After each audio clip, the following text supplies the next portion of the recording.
We lost Caius, who was originally my pup. Like, we were told he had cancer. We were told we only had a few weeks with him left. Our pets become such a deep part of our lives, and it's hard when they have to go. One sad moment after the other, watching TV, crying, talking.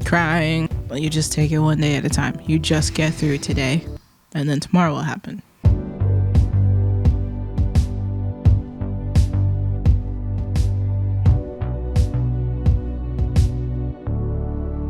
And we're back with another episode of At Our Place with Megan and Sherelle.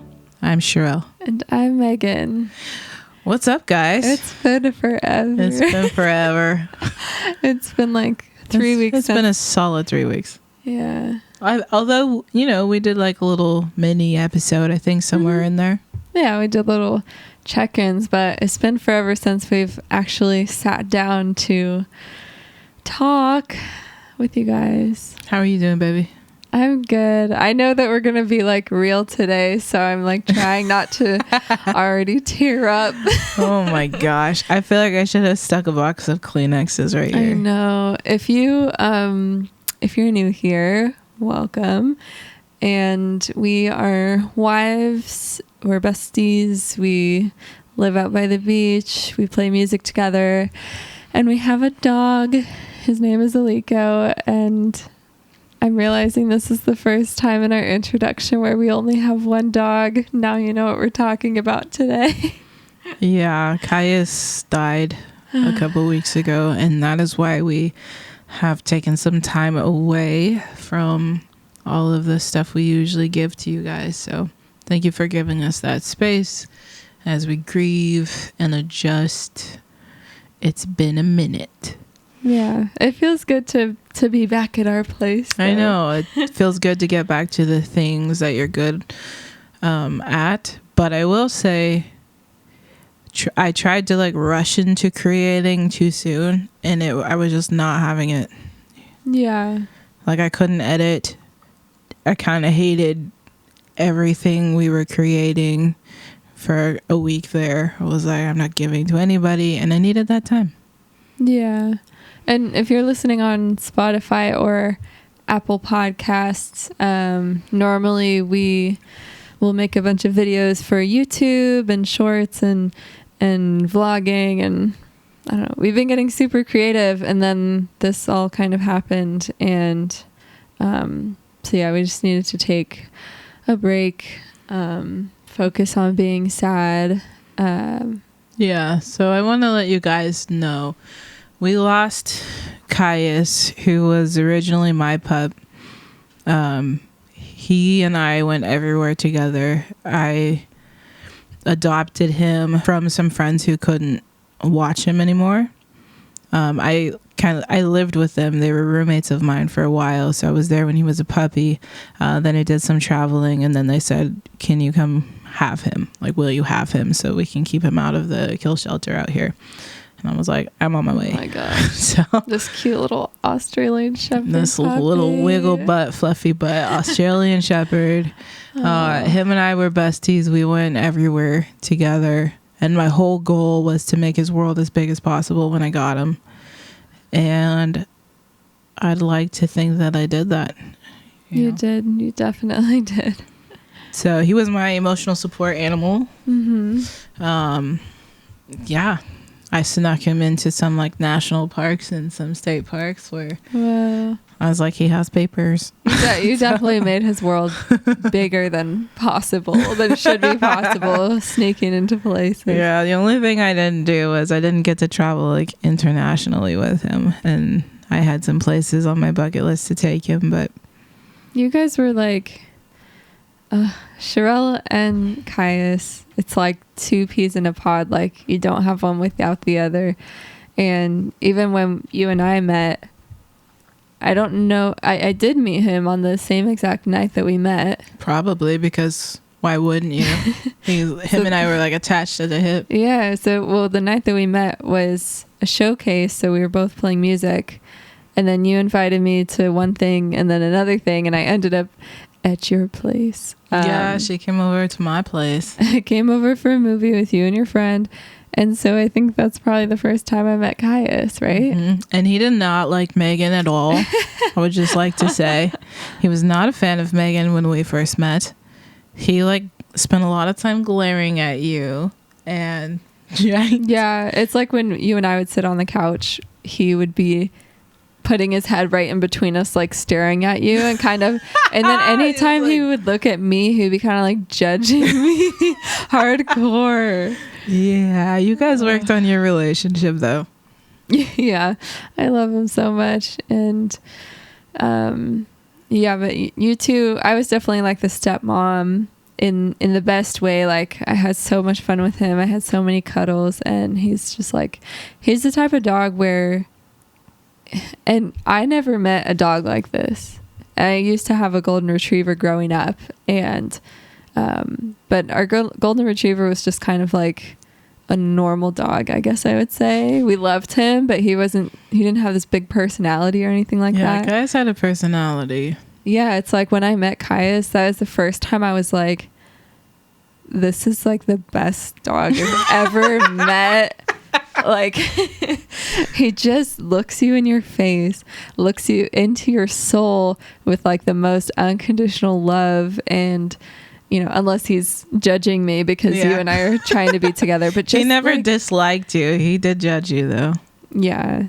I don't know. He just communicated so much with his face and his eyes. And I know now, after meeting you and being with you, like, Australian Shepherds are so personable and so... They're different. They're a different kind of dog. So, like, the heartbreak now is so extreme, and we're just really missing, like, a core member of our family now. And that's the thing about Caius is he spent a lot of time healing people. I had one of my best friends reach out to me, and her husband, they've known Caius for years. They knew Caius when I lived out of state with him when he was a puppy. And they texted me when he passed, and they said, this is the first time in our lives where we feel like we were friends with our friend's dog, and we lost another friend. Yeah. And that's how he made people feel. Like, I've only seen it in one other dog. Like, it's just so rare to have a dog with that much light and that much joy and that much personality and that much understanding. It's just very, and he made a lot of people feel that way. Yeah, but you were his number one person. I was you lucky guys to were be. like spiritually attached, like kindred. And so. I think we also healed from, we learned, like, we grew up together, because when I became his dog mom, I remember talking to my mentor, like, should I take him? Should I not take him? I don't know if I'm ready for that. At the time, I was like couch surfing and traveling Europe and doing all this crazy stuff. And she said, well, he could be one of your biggest blessings. And he was. And she also said, but he's going to grow you up. He's going to teach you how to be responsible. And he did. Like, having a dog is a lot of responsibility. And I had lived a life of just being able to go where I want, when I wanted, spur of the moment. And then all of a sudden I had this dog who fully depended on me and relied on me and trusted me. Yeah. Having some, like, I say somebody, meaning like including dogs, but having somebody that's like fully dependent on you, I feel like it is a valid like precursor to having kids. I think so. Like, not just because we're like a queer female couple, but I think stereotypical at all. Like, our dogs are our babies. Yeah.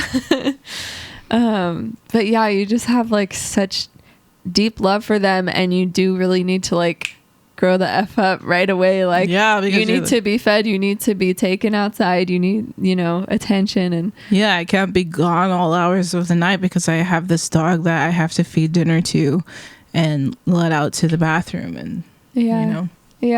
And he cares about what I do and if I take care of myself.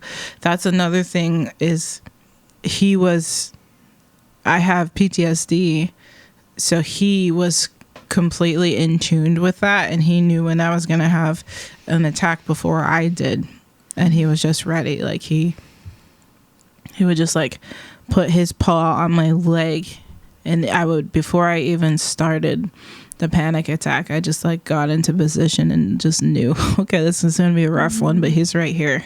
Yeah, like sometimes when you'll have panic attacks, like you would be sitting against the wall or something, and this was probably like during a time when you had a lot more a lot more than I do now. Yeah, like really struggling, and he just like would kind of like worm his way up to you and like sneak his little head, up to you and lick your face and just be kept me in the present. Yeah. And it was the times where I felt like I didn't really want to be here anymore.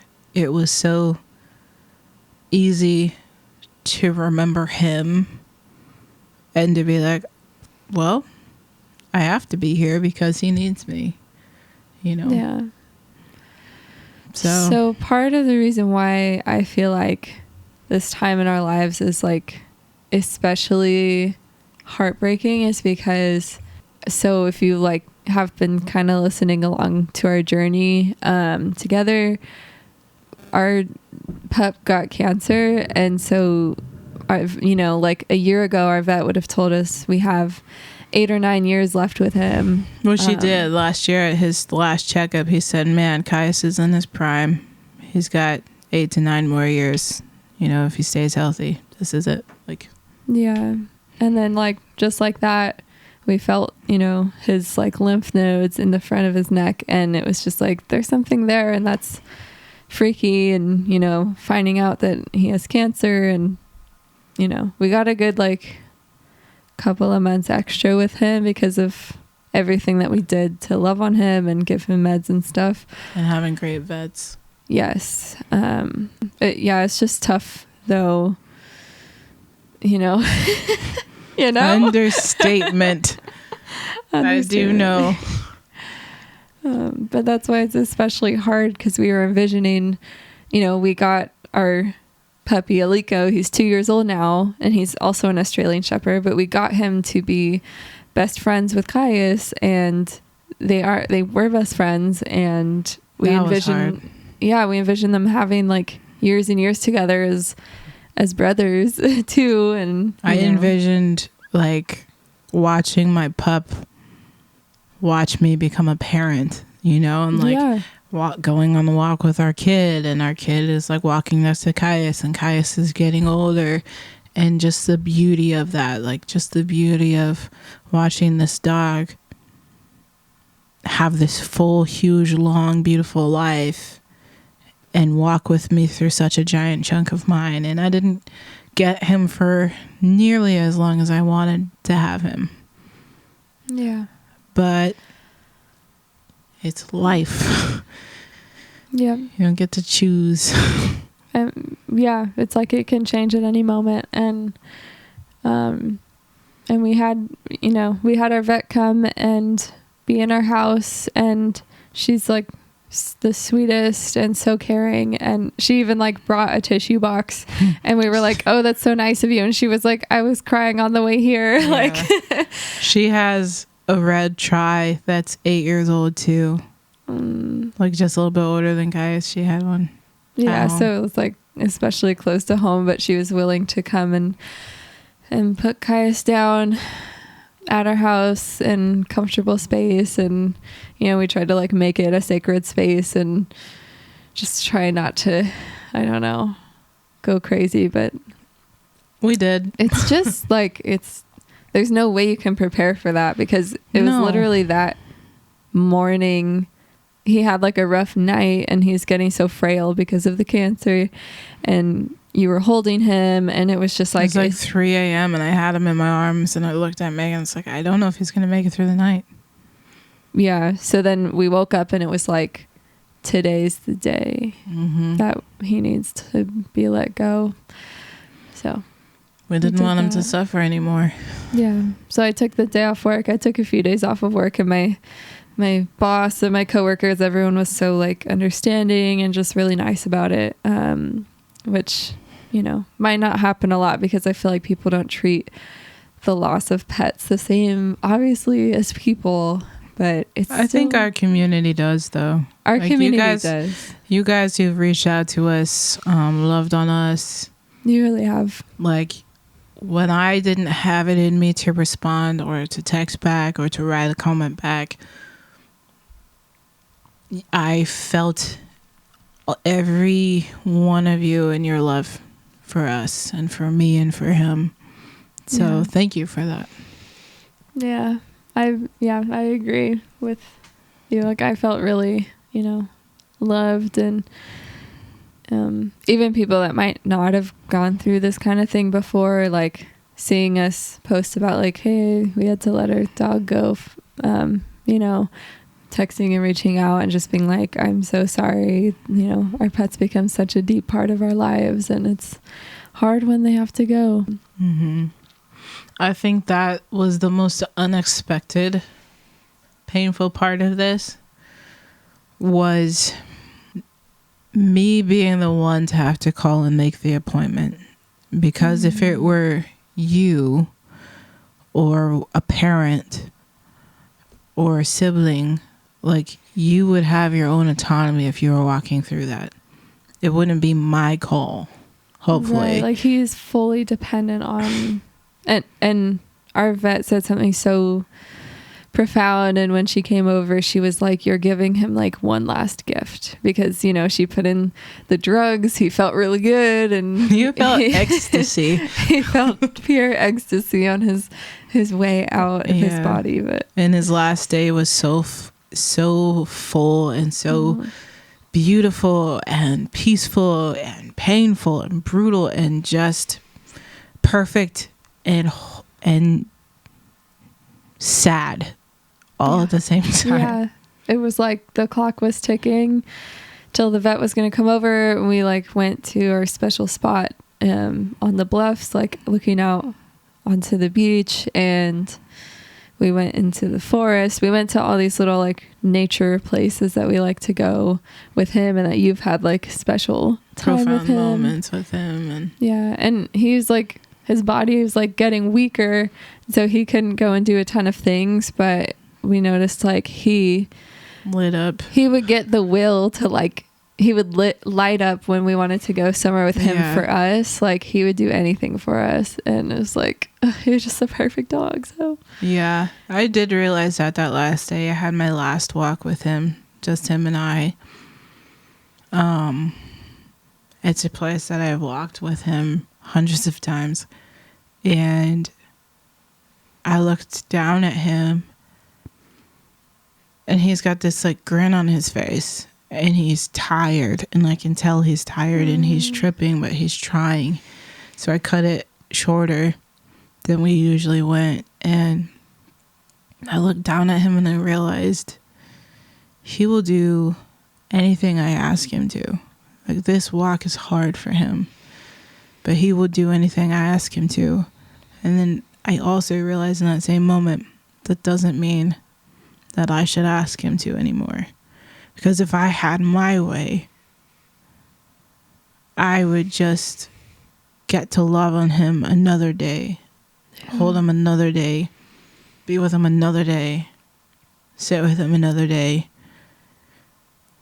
But that doesn't mean that I should ask that of him. So we made the appointment, and he was ready to go. And I'll see him again. We have his ashes. We've been scattering them. That's a different story, but it's been a process. Yeah. So we're going through it, and it's like, if I scroll through and see a video of Caius in my phone, in my photos, like, it's just so recent that I see it, and it's like sad all over again. Like, it's just so fresh. So that's the update. Yeah. So what have we been learning about this process? We took some notes, and we didn't just like make them up right before this. We no. Of course we didn't. We got 5 tips for you. Ew. No. No. These are things we've been writing on a whiteboard for us to help us heal the last 3 weeks. These have been for us, and we want to share them with you because grief is a part of life.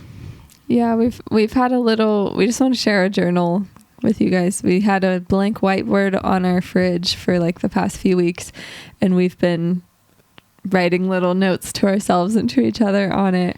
So we want to share the notes. Yeah. In case it helps you guys. Yeah. The first thing is take it one day at a time. Did you write that? Oh, you did. I wrote it. This is something that every single time I took him to a vet appointment, and he had like at least 2 a week for months. Every time I went in there, one of the vet techs, who's really spectacular, should say, just take it one day at a time. And everybody there absolutely loved him. He was a celebrity there. He was a whole celebrity. Like, everybody knew him. Everybody loved him. It kind of was like that everywhere he went, but particularly at that place when everybody knew he had cancer. So the vet tech told me to take it one day at a time, and I used to get really irritated. I was like, just shut up. Like, that's how I felt. And then after he died, it was like the first thing that rang really, really true to me. Is like, how am I gonna get through this day? Well, you just take it one day at a time. You just get through today, and then tomorrow will happen. Yeah. And I will say the first night, like immediately after, she took him, she put him in a little blanket, she took him, and then our house was just emptier. And that first night was so hard because, we tried to bring Aliko in like after Kaius had passed away. We tried to kind of get him to understand what had happened. He didn't understand. I think he thought Kaius was just sleeping. Yeah, like he should have seen her like carrying him out and stuff like that, but he just was like super distracted, overstimulated, like running around because he's a wild one. And so it was hard like not being able to explain that his brother was gone like forever. And he was searching around our house, searching around outside for him every so often that first night. And the next morning he like ran to the door early in the morning, and as soon as I let him out to go potty, he just searched the yard as if I had like forgotten Kaius outside the previous night. Yeah, which I never have in my life. Yeah, or if somebody was gonna bring him back, or it was just like heartbreaking to see that. And so I think the first day after was truly one day at a time, one sad moment after the other, just watching TV, crying, talking, being completely numb because you've cried so much already. Yeah. So yeah, that's the first thing that rang true for me, was just take it one day at a time, because every day has been different and the same in a weird way. Yeah. For me, it's been take it one day at a time since we've found out, but it's a totally different feeling when he's, gone. When he's actually gone. Like if you lose someone, or you lose a family member or a pet that's really close to you, even if you know what's coming, you'll already have really big emotions about it, but there's no way to prepare for how you're going to feel after the fact. It's just going to be its own unique experience. Yeah. I was telling my bestie, because she's experienced a lot of grief, and I've experienced grief before. It feels different when you see it coming. Because like we were told he had cancer. We were told we only had a few weeks with him left. And luckily that stretched to a few months.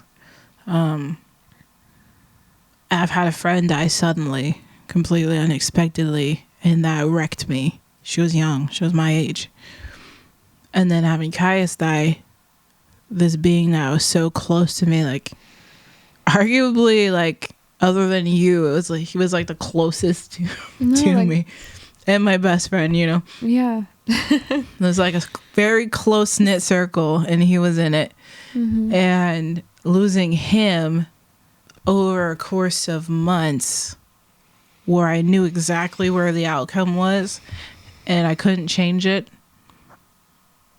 Like that just, it hits there. It was like the difference between hitting a wall and dying in the car crash, like on impact immediately, and then a plane crashing slowly. It's like the same outcome.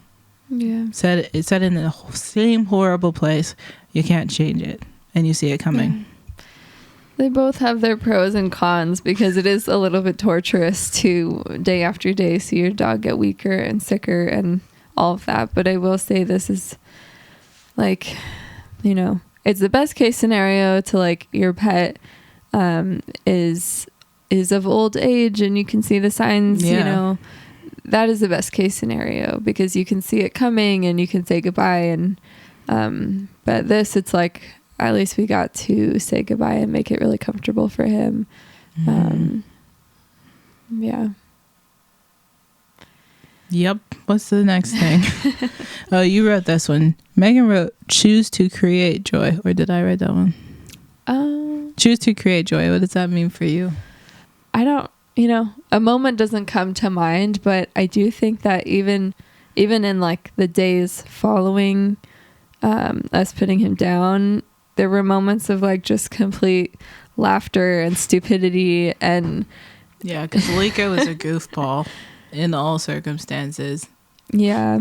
And we did decide to go take him on a couple of walks and go to, there's this dog beach where we can let him off with no leash. And we just went there for a little bit and it was freezing cold. It was like a rainy day. But the sunset was beautiful and we could just like feel like God's presence with us and Caius's like spirit with us in a way of like, this is such a beautiful but sad moment where we're still processing everything. And Alika was just darting around on this beautiful beach. And do you remember the first dog he played with on the beach? Yeah. Do you remember who he saw? Yeah, it was sunset, so there weren't too many dogs there, but one of the dogs that Alika saw first was a red Tri-Aussie, which is the same kind of dog that Caius was. I did a double take and I was like, he looks so much like Caius. Yeah, and Alika just... Which I've never seen one like him out here. Man, that makes it doubly special. He saw somebody that looked just like Caius and he was overjoyed and he was running around trying to... freaked out and ran to him and was like trying to play with him. Yeah. There was another dog there too, but he didn't care about the other dog. Oh, yeah.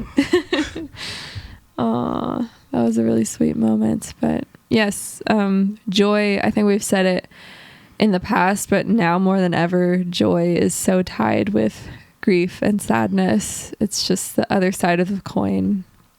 I don't know what it is. How you doing? Going through it. Yeah. Be sad when you need to. Oh, that's a good one. Wait, I want to go back to choosing to create joy. Mm-hmm. Like writing it on the fridge was helpful because I can choose to always be sad and to lean into the sadness and stay there and deep dive and get really, really dark and depressed. But I think the honoring thing for Caius would be to keep going and to choose to create joy in my life, even though I didn't feel happy. Happiness and joy are different. Choosing to do things that, you know, that would help my heart heal instead of just choosing to do things that would numb myself. That's what creating joy meant for me. I can't say I've been very happy the last 3 weeks, but I can say I have experienced some pretty profound moments of joy. Yeah. So I almost feel like sometimes joy is the most fulfilling when you know you're going through something really tough and then you have a moment of laughter and for some reason there's just like a vibration between feeling deeply sad and then also appreciating like that joy and that connection. Your mom, we just visited Megan's parents, and for the first time in 3 weeks, I laughed so hard that I fell on the ground. She did something so funny. What was she it? sang something with her whole body. You guys were singing some stupid song. Yeah, and she sang it out with her whole chest and her whole body, and she made this little fist. She used her whole effort to sing it, and she's short. And it was so funny. I just watched her strain to sing it out with all she had, and her voice cracked at just the right moment, and I lost it. And I fell on the ground in a puddle laughing. And that's the first time I've done that since we found out about Caius' diagnosis. So, oh my gosh. Which is weird for me, because laughing is pretty common for me, especially laughing hard. So that's really profound that you noticed that about yourself, of laughing and having a fun, goofy time versus really just deeply breaking down. You know what it is too, is I think it's relinquishing control, not to get all, I don't know, too philosophical. Yeah, this is your podcast. Go for it. No, I'm just saying, like, when you're truly joyful, you feel like a little kid. You feel like you're just letting go control, and you're laughing like an idiot or whatever. And same with sadness, like you're letting go control, you're crying, you're snotting your eyes, and everything's crazy. The image. I know. The image you just gave all of us. I'm sorry. We regret it. Oh, I think that's why they're tied together. You have absolutely zero control. I apologize for what my wife has said to you guys and the image it conjured up. It's just the truth. Just... Oh my gosh. Okay, the next one. Be sad when you need to. I remember for like a whole day, I tried not to cry. Why? I think you were crying in the morning, and I was like, I'm not doing that. I was like, I don't want to cry anymore. I'm not going to cry anymore. And then I just kept holding it in. And yeah, you cried soon after that. So it's just going to come out. Yeah, I think that for me, I can also pretend.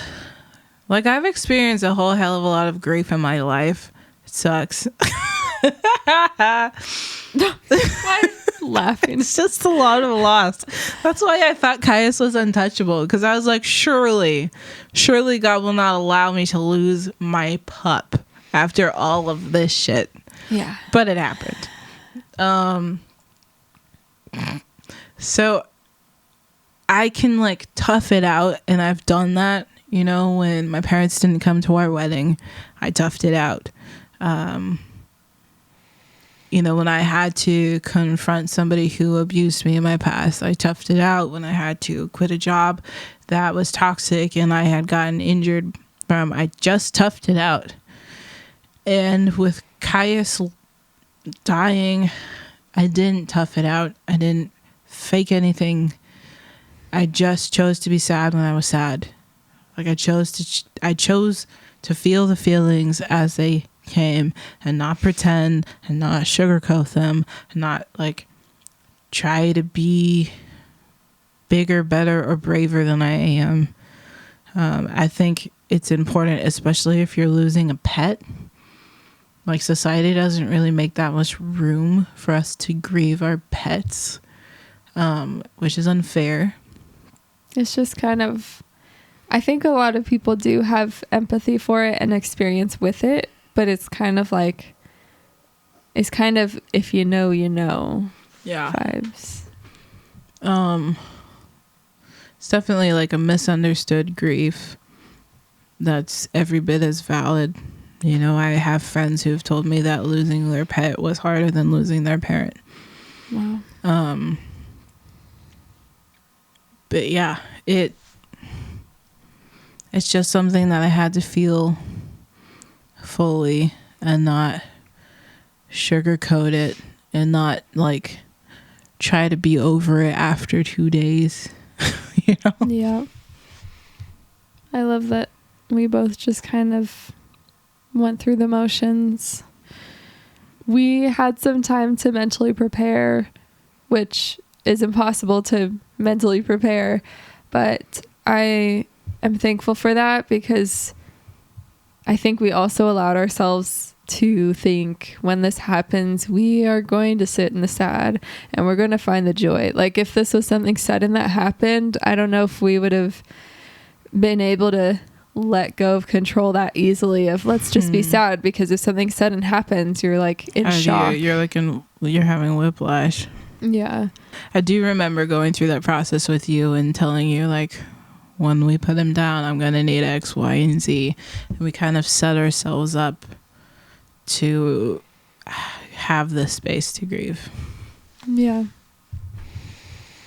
Like, even down to, like, making sure we had enough food so we wouldn't have to go grocery shopping and stuff like that. Yeah. And then having a day where it's like, what are we going to eat today for lunch? Cereal? Okay. Yeah. Like, I don't know. And then planning ahead of time, like, who are we going to allow to be with us in this space? And who are we going to, like, put off seeing for a little bit? Yeah. Speaking of, like, just having those expectations with each other in the best way that we could. One of the things that we wrote down was make many moments of love. And not like making love. Ooh, we have done that. Yeah. I think we just kind of meant just hugging each other and kissing. And I have to say, having sex when you're grieving definitely helps the process. Does it really? It does. I mean, I don't know. For me, it's like, if you're feeling extreme emotions, you're feeling extreme, like, sadness, and it's just, it helps. It's like a release the same way that crying or laughing hard is, I guess. Why are you blushing? Cause yeah, I remember that day. It was a complete roller coaster. We made What do you mean love. that day? There was a day where we made love. And Well, hold the phone. Don't say that, because that sounds like we only had sex one time in the last 3 weeks, and that's not true. It's been kind of a blur. I just remember, like, one specific day, and then, like, later on that day, we were bawling our eyes out crying, and I was like, how can we have such a roller coaster of a day? Yeah. And that's just how it kind of is. That's how grief is. You never know. But we've stayed close with each other, and I'm glad for that. Just be close to your people and your person if you have one. Yeah. And I remember there was a time when I was super, what's the word? Horny. No. No, this is a morning that I was super snippy with you. Oh. I was just really snippy, and I don't really know why. And, I don't remember this. And then you were like, what's, like, you're being so snippy. And this was probably like a couple days afterwards. And I was like, I don't know why I'm snippy at you. And then I was like, I think I'm just sad and I don't want to cry. And so you're supposed to be angry instead. Yeah. And you were like, okay. And I felt in that moment, I felt like you were connecting with me by not choosing to, fight with me or anything like that. You were like, okay. Do you know how impatient I have been the last 3 weeks? I told Megan today that, well, she told me that my world is pretty small right now, which it is, because, I've, like, worked from home, and now I'm, like, not working at all right now, and my foot is injured, so I can't even, like, walk around and go to the gym and all that stuff. And then my dog died. So I'm just home. Wah, wah, wah. I'm just home. And I'm doing stuff at the home, like content creation and editing and a bunch of other stuff, and business taxes and a million things, and being a housewife. You cleaned the house today, and I really appreciated that. And creating our whole social life. But, like, she looked at me and she said, your world is small right now. Because I said, I feel like I'm getting depressed or something. Like, it's similar to depression. I said it's depressed adjacent. Such as grief. And she said, well, quite frankly, your world is small right now, so that's understandable. And she said, well, you want to go to like a coffee shop and like take your work to a coffee shop tomorrow? And I said, people are painful right now. And I was like, okay. Just like people being around people. It feels prickly. It feels like I'm raw and people are prickly. That's fair. And also, like, I have the ability to just go to a coffee shop and hang out and just be kind of like invisible. And I don't. We live in a small town where everybody's like, there's a cool black person hanging out. There's a scary black person. Yeah. Hopefully the first. I always stick out. I'm a butch, queer, black woman. Everywhere I go, I stick out here. Yeah. So people are prickly and I don't have the patience for them. Say that 5 times fast. People are prickly. And I don't have the patience for them. I'm not going to say that. But I fully respect that. So I was like, there's nothing to fix. It's just, like you said, take it one day at a time. Yep. Referencing item number 1 on the Megan list. put down on this list. Make music. Why do you say it like that? Because I don't resonate with that one right now. So you talk about it. Yeah. I love how one of the ones that I wrote down, you're like, eh. Well, it's for you. It is for me. I've been a little bit jaded with music lately. I released a song earlier this year and I spent a long time working on it. And, before we started our Speaking of Roses duo, we were both singer-songwriters by ourselves. And it's tiring doing stuff by yourself. All that to say, it's been a minute since I've played music just for the fun of it, just for the heart and soul of it. Just for myself, really. So I was on TikTok and I was seeing these singers, and there was this one singer that came up on my feed that was doing a cover of an Ariana Grande song.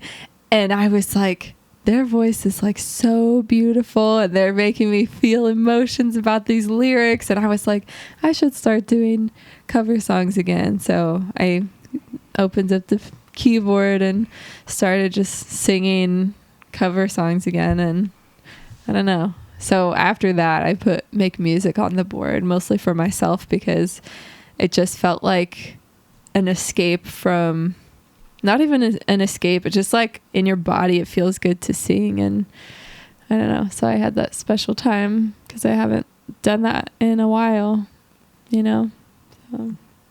I'm glad that you have that. Yeah. For me, making music is hard. The last time I played guitar was the last time I played for Caius before he died. I'm never playing again. That would be so like sacred if you just never played again.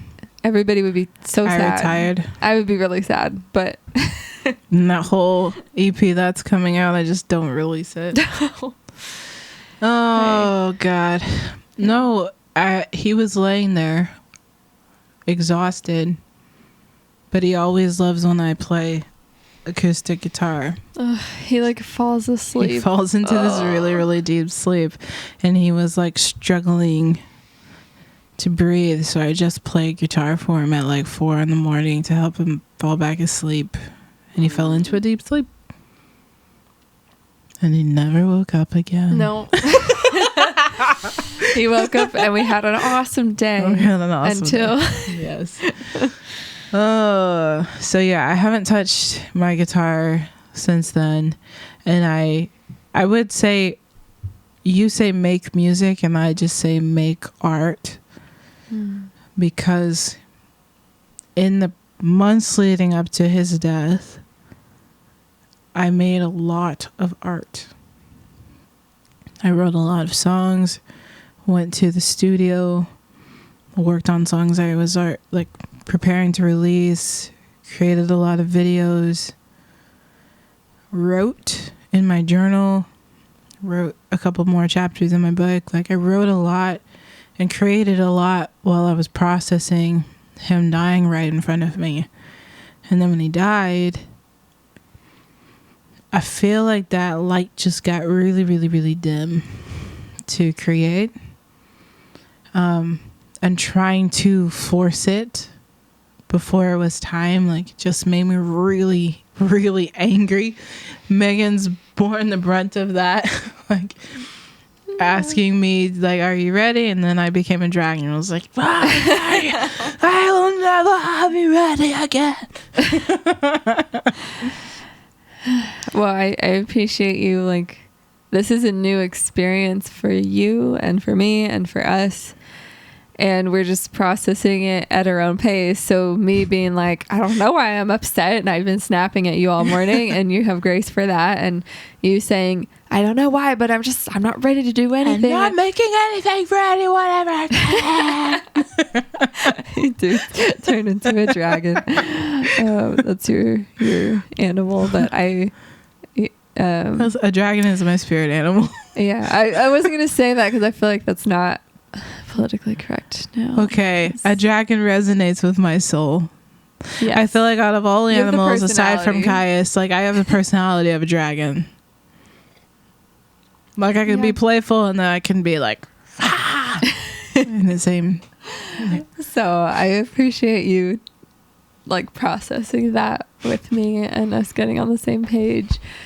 And yeah, we just kept trying to give grace to each other and get on the same page. I think back to the thing of make music. I think what I really meant by that is make a space for something that would just make you feel like therapeutic or feel alive or. Yeah. And it's two sides of the same coin, because it's like, do that if you want to, you know. Everything's kind of like, you know, if you want to, if it would be helpful, go for it. Yeah. If you're in a time of sadness or grief or hardship, it's kind of just like, do this if you want to. Like, that's at the baseline of it. That is mental toughness, you know. Which part of it? Saying no to being vulnerable enough to get what you need when you need it. Yes. People say mental toughness is like, go, go, go, blah, blah, blah, blah, blah. And sometimes mental toughness is, I am not ready to do that, so I am not going to. Yeah. Yeah. Or just doing things, like little things. Like this morning, I chugged on my vitamins and my fish oil stuff, and you were like, that is mental toughness. I fled the room. You told me that was mental toughness. It is, because she took like 8 vitamins and she just like one after the other, pop, pop, pop, pop, pop. I was like, yuck, get me out of this room, because they smell bad. Oh man. All right, what's the next one, baby? Tell their stories and remember the good stuff. So I think this one for me came in time. I learned somewhere that, Brene Brown's book, Atlas of the Heart, the chapter about grief, Brene Brown talks about how grief requires, like, grief needs to be heard. Grief needs a witness. So in processing Caius's death, I've shared stories with Megan that she didn't know about. I've shared pictures on the joint album that only I had. I've talked to friends about him and family about him. Mm-hmm. I've written in my journal about him. Like, I'm choosing to not be afraid to talk about him. And in talking about grieving him, I've talked about losing my friend Suzanne unexpectedly and what it was like losing my grandpa. I've talked to my grandma about when I lost my grandpa, and it's just been this whole process of like telling the stories of the ones that we love and expecting the ones that we love to carry them and to hear them and to have grace with us in that process. And to just find joy in the things that, you know, like you sharing a funny video of Caius swimming for the first time in some like which was super swampy lake, and he's just all floating along swimming, and he was ecstatic to learn how to swim. He was so cute. And just sharing that joy together as if it was the first time seeing him do that, or, you know, it's just sharing that joy is really therapeutic. Well, that's the thing I've been really resonating with, is like nobody else will ever get to meet him. So he lives on and touches people now through my memory and through our stories. Yeah. Yeah. And I'm not going to say that's how we keep him alive, because I think I'm going to see him on the other side. And I think that memorializing him and letting him go, like, I think the veil in between him and I is very thin. And that brings me comfort. But I will say, like, remembering him is how I keep his light going, you know? That's how I touch. His light can still affect other people, and it's through the stories that we tell, and that's true of all of our loved ones. I love that. I love that. Love it a lot. I got 2 more. What you got, baby? Be held. What made you think of that? Well, I guess it goes along with your have many moments of love. Yeah. But, like, I've spent a lot of time letting Megan hold me, which is nothing new, but, like, extra the last 3 weeks. An extra dose of hugs. Hugs and holding and cuddles, and we've kind of changed the rules. When Caius was alive, we had a very strict no dogs in our bedroom rule. Oh, we have for sure changed the rule. We just had a very strict, because Caius would, like, he would get bored at like 2 a.m., 3 a.m. and just like wake up and just come over to my face and like push his nose against mine and go until I woke up, just to entertain him. And so I've always had this strict, like, no dogs in the bedroom overnight rule. And we've completely shifted that rule. Liko has his bed set up in our bedroom, and he'll sleep in there. And during the day, if he's bored, he'll go like lay down in the room by himself in his little bed. And all of that goes with the being held, because like I've been so affectionate with Aliko. We've just had wild times together. We had a wrestling match, all 3 of us, on the bed last night. Like, we've just been wild little hooligans and super affectionate in our house, and just making a lot of space to love on each other, hold each other. Liko will come up to me and just like ask just to be like loved on. Yeah, and his personality's changed a little bit too. He's become a lot more calm and soft, and I think it's sad. I think it's sad. Yeah. You know, and he cuddles up next to a blanket that I had wrapped around Caius in his last moments. So I specifically had Caius' scent on that blanket so that I could give it to Liko to sleep better at night, and he just cuddles with it every night. So yeah, just making a lot of time to be held and be affectionate and to hold Megan. And I'm thankful that we have our little family unit, that you and I have each other, and we still have Aliko. I'm glad that we all have each other to hold each other, to have and to hold. Yes. And we have friends who've been holding us, you know, metaphorically and also literally. Yeah. Mm-hmm. So, and the last thing I thought of was like memorialize your loved ones, because it helps to say goodbye. Yeah. We can I tell them we spread some of it? Yeah, go for it. We spread some of Caius's ashes in my parents' backyard. He loved it when we went to visit their house in San Jose. My parents have a really nice little backyard and trees, and he used to always sit by the back window staring outside, looking for squirrels, just 24/7, and it was so cute and so hilarious. And he would just run around that green grass backyard, and so we went outside and we spread some of his ashes, and we just felt the moment. And I spread a little bit of his ashes on his favorite tree to pee on, and then of course later on Aliko peed on that tree. Mm-hmm. So the brother rivalry is still lives on.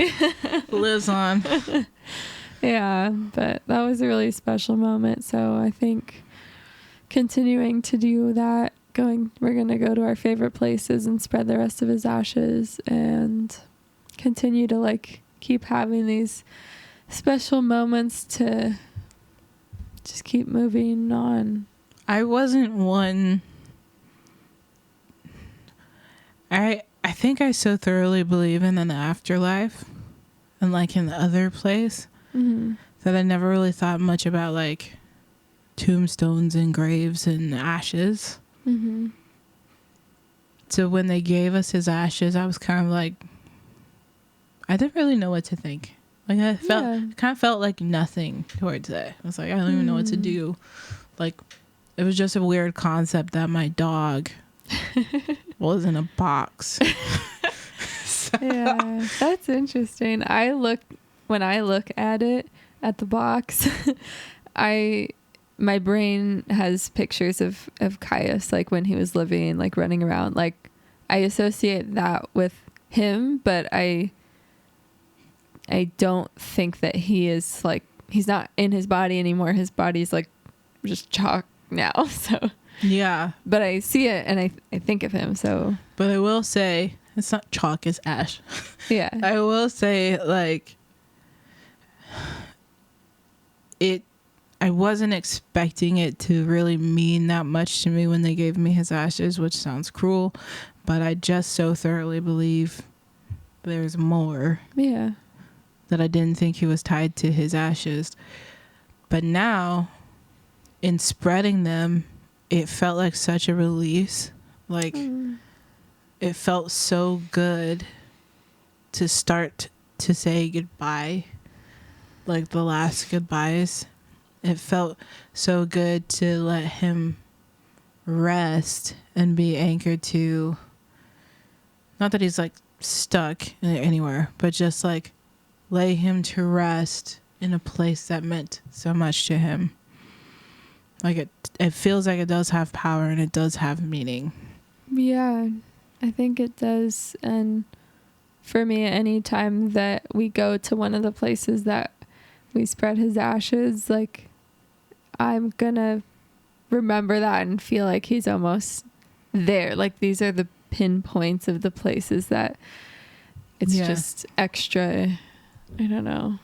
And it felt good to be able to like walk into the backyard the next day, a few days later, and just kind of like feel his presence there, you know? Like this is one of the places you're resting. And you're here when I come here, you know? Yeah, it's like whenever we go to those special places, like he is there in spirit. He can pop in and visit us. Yeah. So yeah, it helps. It helps to start saying goodbye. Mm-hmm. You know what my mom said? My mom had a special connection with her dog, and I freaking loved her dog too. And she also died a few months ago. And her dog. My mom did not die. Her dog died. Still sad. Yes. So I asked my mom, like, what did you do with Lady's ashes? And she said, I don't know, Shell. They're like somewhere in there on the floor. I was like, you spread your ashes on the floor. She said, no, they're in the box, just on the floor. I put them away. I can't look at them right now. And I don't think my mom has said goodbye at all. I think she is like avoiding that, running as fast as she can, being as busy as she possibly can. She even got another dog. Like, I think she's just trying to like outrun the grief as fast as possible. And so she just put it away somewhere in her barn office. So, yeah, that's hilarious. Some people just deal with it differently. She's like not ready. People just process grief differently at different times. So it's no shade. It's just funny to me. And sad. So Yeah. I think I have one more thing that's kind of important to share. So if you guys are going through this grief process, just give yourself a lot of kindness and grace, because you're gonna feel a bunch of really, really weird feelings that they're gonna feel like they don't make any sense. They do. All of them do. I wasn't reading it. I was listening to one of Brene Brown's podcasts called Unlocking Us. And this one was on like life and loss. And her guest had a husband die slowly of a illness over the course of like a decade. It's a long time. Yeah. Can you imagine? And she talked about how her and her husband by like year 8 had such a rapport and honesty and bravery with each other that they could like be really truthful about like, I'm feeling resentful that you're still alive right now, because if you died, I could actually mourn and grieve. And yeah. So like, I guess that's it, is like, make space and be really, really gracious and kind to yourself and to the ones you love when they're grieving, because you're going to feel all kinds of things. Like when Caius died, there was a part of me that felt relief, because the cost of caring for him over those months and watching him die slowly in front of me, like, it was a high cost. It took a toll on me and on us as a family. And so I felt relieved that he wasn't dying slowly in front of me anymore, and that I could like break, you know? Yeah. And there were funny moments in the car that we had. Caius had some quirks because he was a rescue, and he used to whine and whine and whine in our ears, scream and howl. It's like, even if we were just driving 10 minutes away, he would just be like whining, freaking out. And our other dog, Aliko, is passed out. He falls asleep in the car. He's so calm, no noise from him whatsoever. So just having, a few days before we put him down, or even a week before, we were taking him on a couple of adventures, and we just make morbid jokes like, well, at least we won't have to deal with the whining in the car. Like, and I told him that, I was like, you know what? At least I'm not going to have you screeching in my ear. And it, that might sound harsh to you, but that's just how we grieve, is we tell really morbid jokes and we cry, and then we tell more morbid jokes. It's just like the human nature of it. Yeah. So just make space for yourself and your grief and the ones that you love in their grief, because grief is just wild and unpredictable, and it never looks the same for any two people, and it doesn't really go on a timeline, because there are some days where I'm like, wow, I guess I've grieved him. And then, boom, I'm like weeping wow, till 2 a.m. I've done it. I've won grief. Have I? Well, wasn't that terrible? Let's not do that again. Yes. And then I'm like weeping, and Megan's holding me, and it's not coming out of my nose at like 2 a.m. So, yeah. That's just how it is. We love you guys. Thank you for giving us space.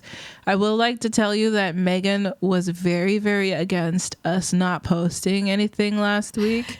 She had such a hard time with it, and I said, we're not doing anything, because I was like, we gotta post and tell people that we're taking another weekend off, and Chevelle's like, we can just tell them after the fact, because our people will understand. I knew you guys would get it. She was like, they'll understand when we come back and we say we just needed another week to just, So be sad, process, start to heal. yeah, and I appreciate that you did that, and I really appreciate you guys coming back and supporting us throughout this season of our lives. Mm-hmm. We didn't expect this at all, and yet here we are. That's just how it works. So what do we have going on? Let me think. Well, we had a gig yesterday. You guys missed it. I know we haven't been the best at promoting our gigs, but To be fair, when Kais got sick, we kind of stopped doing gigs. Yeah, we didn't have any for a little while, but we did have a gig yesterday at Halter Ranch Vineyard, and I know we have a few more throughout the year, so we will do better at promoting that. So anybody in the Central Coast, or if you want to travel, I don't know, we'd love to see you at a performance. But we're going camping. We're going camping this weekend. That'll be super fun. It'll be really fun. So yeah. I'm excited. It'll be nice to be out in nature. With our friends, getting drunk, playing Sedulous Catan in the woods. Oh my gosh, what a specific experience. That's why we're going. I'm excited for s'mores. Ooh. Now I want dessert. Okay. Bye, guys. Bye. We'll see you next week. Thanks for coming to our place. Thank you for coming. We love you guys. Be blessed this week. Bye. Bye.